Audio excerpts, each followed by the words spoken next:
In the small outskirts of McCurdy, at the very end of a dusty road, stood a house made entirely of zinc, walls, roof, everything. It was not the kind of house that kept out the cold or the heat.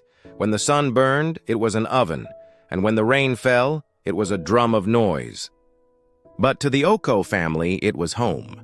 There was Papa Oko, a man whose hands were rough from years of labor, Mama Esther with eyes always tired yet filled with hope, and their 3 children, Nene, the eldest at 14, Chica, 10, and little Sade, just 6.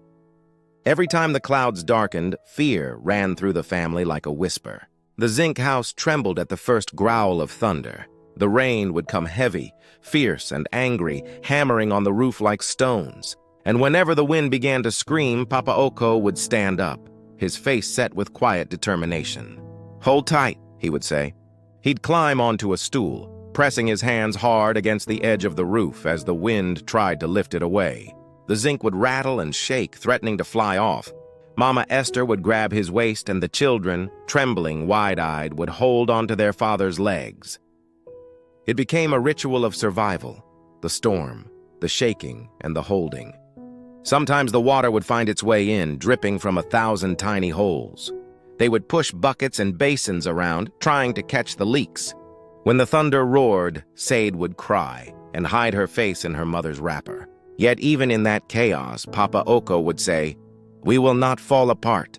The storm can't take what's held together by love." When the rain stopped, they would step outside into the smell of wet earth. The house would still be standing, bent but proud. The neighbors would come out too. Some had lost parts of their roofs, others their walls.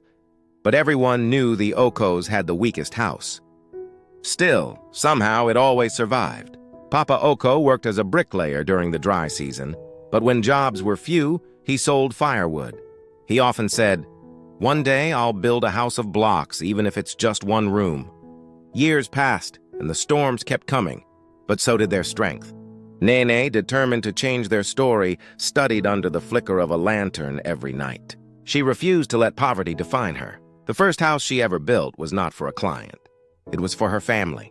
A small bungalow of smooth blocks, painted cream, with a roof that didn't shake when the wind blew. On the day they moved in, Papa Oko stood quietly in front of the old zinc house. His palms ran along the rusted metal one last time. "This roof once kept us alive," he said softly.